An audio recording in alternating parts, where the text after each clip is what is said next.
Hello everyone, welcome to my channel. आज हम इस वीडियो में जानेंगे कि ट्रांसमिशन लाइन को देखकर कैसे पहचाने कि ये ट्रांसमिशन लाइन कितने केवी की है। ये क्वेश्चन आपको इंटरव्यू में भी पूछा जा सकता है, तो इसका आंसर हमें किस तरह से देना है वो हम आज देखेंगे।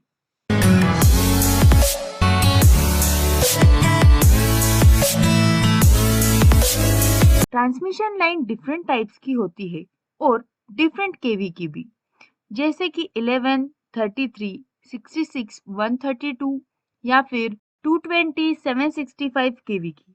और हर एक ट्रांसमिशन लाइन पे इंसुलेटर होता है जो ट्रांसमिशन लाइन और टॉवर को सेपरेट करता है।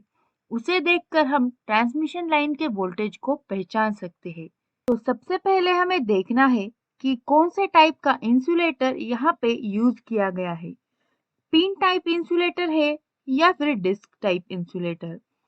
अगर पिन टाइप इंसुलेटर को यूज किया है तो हमें उसका वोल्टेज पता करने में आसानी होती है, क्योंकि पिन टाइप इंसुलेटर 33 केवी के नीचे के लाइन में ही यूज किया जाता है।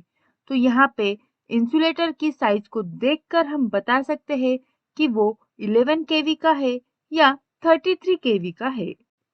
दूसरा इंसुलेटर है डिस्क टाइप इंसुलेटर और मैक्सिमम केसेस में यही यूज किया जाता है। अब इस डिस्क टाइप इंसुलेटर को देखकर वोल्टेज कैसे पता करें? यहाँ पे सबसे सिंपल काम होता है। हमें यहाँ पे डिस्क को काउंट करना है और उससे हम वोल्टेज को पता कर सकते हैं। अगर ट्रांसमिशन लाइन पे 8 डिस्क है तो हम बोल सकते हैं कि ये 132 केवी की ट्रांसमिशन लाइन है। बट ये नंबर कहाँ से आता है? तो यहाँ पे ये जो डिस्क है वो कई सारे फैक्टर्स पे डिपेंड करती है, जैसे कि यहाँ पे वोल्टेज कितना है, फिर वहाँ का वातावरण कैसा है, जहाँ पे ये ट्रांसमिशन लाइन खड़ी है वहाँ का एटमॉस्फेयर उस पे डिपेंड करता है। और इसके अलावा ट्रांसमिशन लाइन का सर्ज वोल्टेज क्या है, कैसा है, इस पे भी डिपेंड करता है। तो अब यहाँ पे हम नंबर ऑफ डिस्क और उसका केवी क्या है वो एक टेबल के जरिए देखेंगे। जैसे कि अगर एक डिस्क लगाई हो तो वो लाइन होती है 11 केवी की। अगर दो डिस्क है तो भी 11 केवी ही होता है। तीन डिस्क के लिए होता है 33 केवी, चार के लिए भी होता है 33 केवी। अगर पांच डिस्क लगाई है तो होता है 66 केवी, सिक्स डिस्क के लिए भी 66 केवी। अगर 7 डिस्क्स है तो होता है 132 केवी, 8 है तब भी होता है 132 केवी। अगर 12 डिस्क लगाई हो तो होता है 220 केवी की ट्रांसमिशन लाइन। अगर 21 है तो 440, और अगर 41 डिस्क हमें दिख रही है ट्रांसमिशन लाइन पे तो होता है 765 केवी की ट्रांसमिशन लाइन। तो इस तरह से हम नंबर ऑफ डिस्क को काउंट करके इस टेबल के जरिए वो ट्रांसमिशन लाइन कितने केवी की है वो बता सकते हैं। अब यहाँ पे हम और एक पॉइंट है जिससे ट्रांसमिशन लाइन की केवी का पता कर सकते हैं। तो यहाँ पे हम नंबर ऑफ पर phase conductors in the line, यानी कि जो हमारी ट्रांसमिशन लाइन है वहाँ पे इस तरह से बहुत सारे कंडक्टर्स एक ही फेज को लगाए हुए हैं या फिर एक सिंगल कंडक्टर का यूज किया गया है वो देखना है।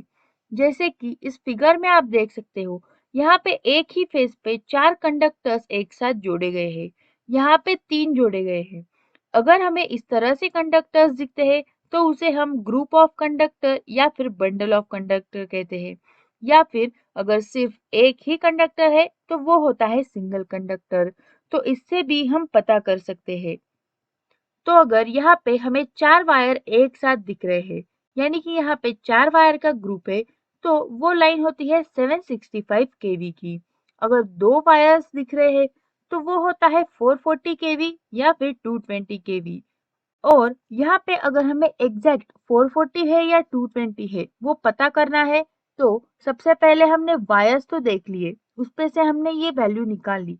उसके बाद उसके डिस्क को काउंट करना है और एग्जैक्ट वैल्यू बता देनी है। अब अगर हमें यहाँ पे लाइन का वोल्टेज पता है और कितने डिस्क लगानी चाहिए वो हमें पता करना है, तो उसके लिए हम दो या तीन स्टेप का कैलकुलेशन करेंगे और हमें आंसर मिल जाएगा। जैसे कि यहाँ पे हम एग्जाम्पल लेते हैं, लाइन वोल्टेज हमें दिया है 33 केवी का, तो हमें उसका सबसे पहले फेज वोल्टेज निकालना है।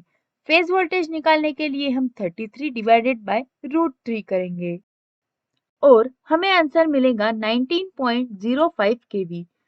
तो इसके आधार पर हम इंसुलेटर को लगाएंगे।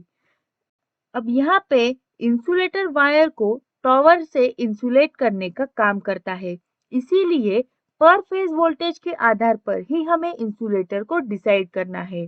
अब इस फेज वोल्टेज को फिर से हमें 11 से डिवाइड करना है, यानी कि यहाँ पे ये जो 11 नंबर है, ये एक सिंगल डिस्क की कैपेसिटी होती है, इसीलिए हम इस पर फेज वोल्टेज को 11 से डिवाइड करते हैं। तो यहाँ पे जब हम 19.05 को 11 से डिवाइड करेंगे तो हमें 1.7 आंसर मिलेगा, जो कि अप्रोक्सीमेटली 2 हम इसे पकड़ सकते हैं। तो हमें यहाँ पे 33 केवी के लिए 2 डिस्क का यूज करना है।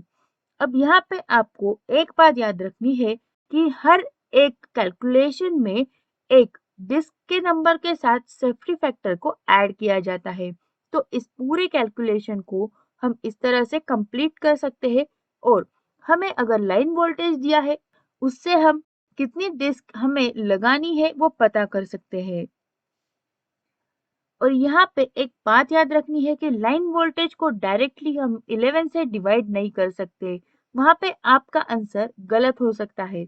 लाइन वोल्टेज को सबसे पहले फेज वोल्टेज में कन्वर्ट करना है और उसके बाद ही फेज वोल्टेज को 11 से डिवाइड करना है।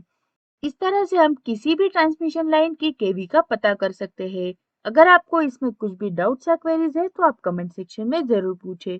वीडियो को लाइक जरूर करें, शेयर करें और चैनल को सब्सक्राइब भी जरूर करें। Thank you.